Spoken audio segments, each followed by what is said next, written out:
European country of Belgium is observing 3 days of national mourning after a series of terrorist attacks there yesterday. It's where we start this edition of our show. The ISIS terrorist group says it's responsible for attacks in an airport and a subway station in Belgium's capital. It started Tuesday morning with 2 blasts at the Brussels airport, and at about 9 a.m., an hour later, there was another explosion at a train station. Officials say at least 30 people were killed in the attacks. They estimate the number of wounded is more than 200. They believe that 2 of the people involved were suicide attackers, and they're hunting for a 3rd suspect. We are aware that we are confronted with a tragic moment and are appealing to everyone to stay calm and united in these difficult circumstances. Belgian security forces say they're working off the assumption that the attackers came from the same network that's responsible for last November's terrorist attacks in Paris, France, which left 130 dead. And the blasts in Belgium came within a week of the arrest of Salah Abdeslam, Europe's most wanted man, the only surviving person suspected of a direct role in the Paris attacks. But police say their investigation is only beginning and that they don't know yet if the attacks and Abdeslam's capture are linked. Some suburbs of Brussels are known to be hotbeds of Islamic extremism. Many of the people there are immigrants from North Africa, and some of them have been linked to terrorist plots and attacks.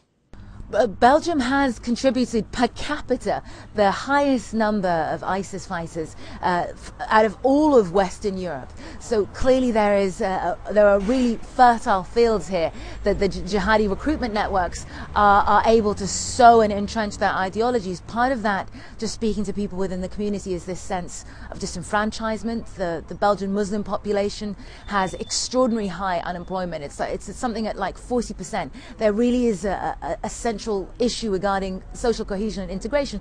Of course, none of these justify what happens, but when you speak to those within the community, they say, you know, criminality, kids getting involved with gangs, as we saw with some of those attackers in Paris, that they actually had rap sheets as petty criminals.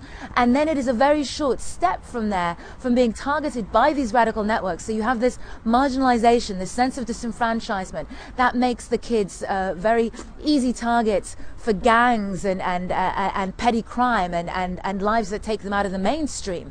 And then when they are further marginalized, these recruitment networks pick them off. And then also you have this issue with this real presence of extremist literature here that the authorities have been combating and not really able to combat it successfully because they have been so concerned about freedom of expression, much like in the US, and freedom of speech. But you have a central plank of the recruitment networks, which is the extremist literature, being so easily obtainable.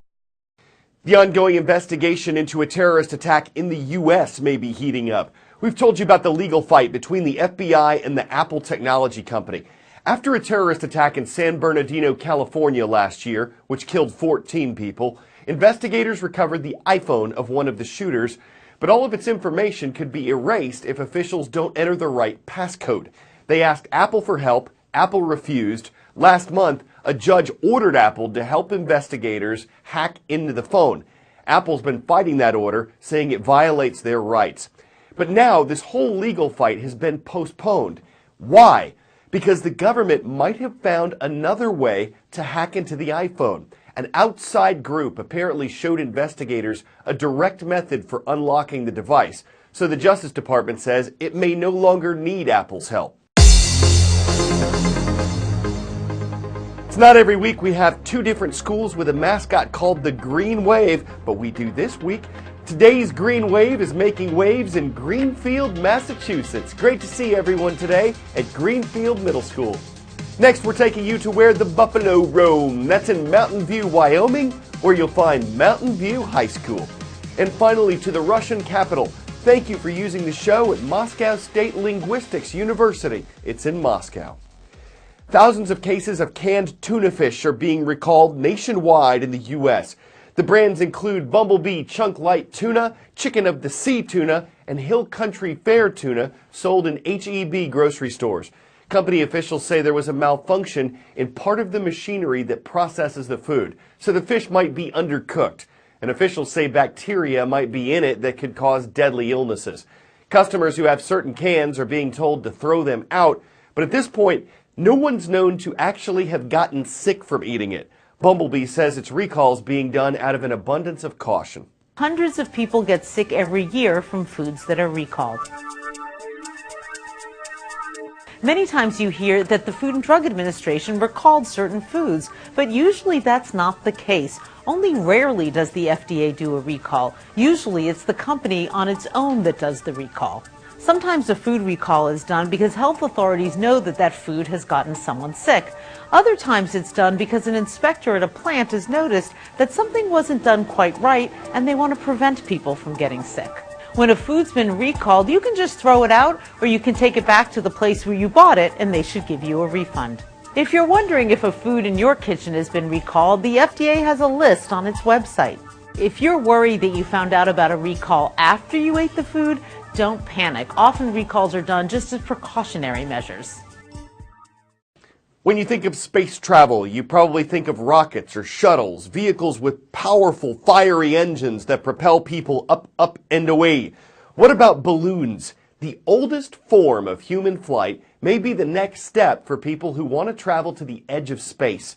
Though, like other types of private stratospheric travel, it takes more than a pretty penny for a ticket.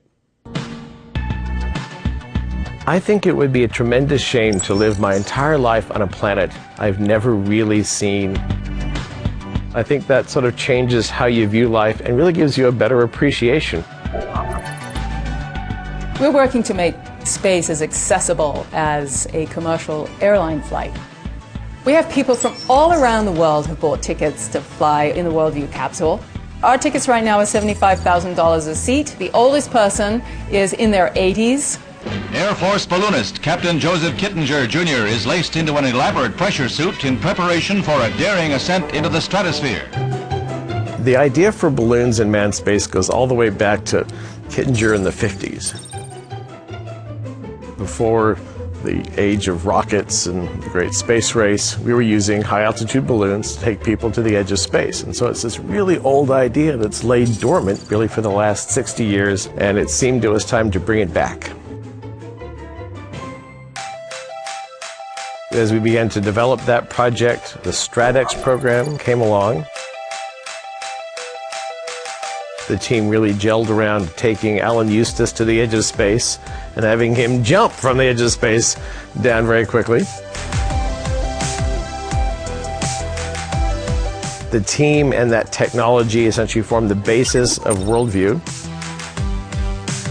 The balloon that takes the capsule up is about the size of a football stadium. So imagine looking out the window when it's completely dark out and there's an incredible starscape outside, like really nobody has seen except the astronauts. And you'll see the sun start lighting up the planet below you. You'll see the curvature of the Earth, but the sky will still be black. It's going to be the most extraordinary sight.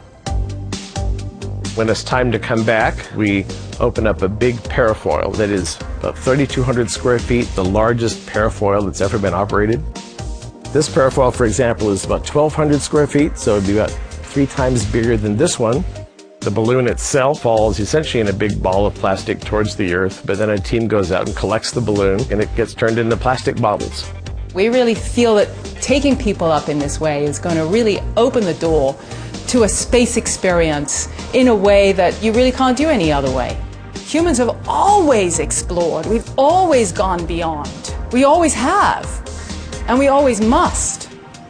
That's what, in large measure, makes us human.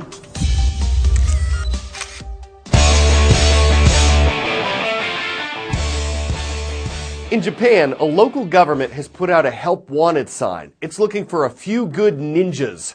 The elite martial artists are part of Japan's culture and history. They're sleek and athletic, they're great spies, but today at least, ninjas don't get paid much. The year-long contract is worth just under $20,000.